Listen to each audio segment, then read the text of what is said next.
So if you don't believe in God, you're 3 times the risk of depression. And it could be God in different ways. Yeah, something transcendent. Or Yes. If you believe you're here by, just think about it with me.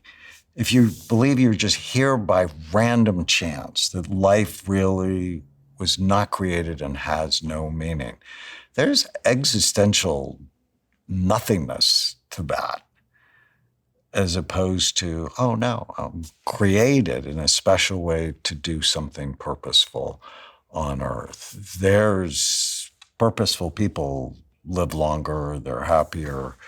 Now, whatever version you believe, to not believe is hard for the brain. And there's an interesting study on believers versus non-believers. And, many scientists would go, well, they'll have smaller brains if they're a believer.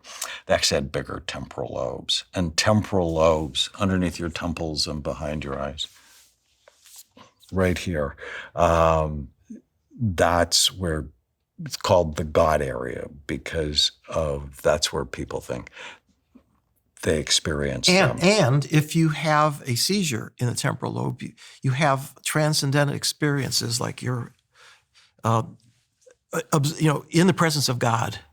And they think maybe the Apostle Paul on the road to Damascus had a seizure and saw God. There's actually a researcher in Canada, Laurentian University, Michael Persinger.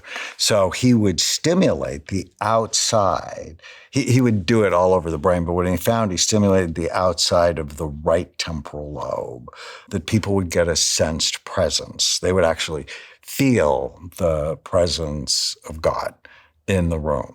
So does that mean the brain makes up God, or does that mean there's a way for God to communicate with us? I actually did a study on prayer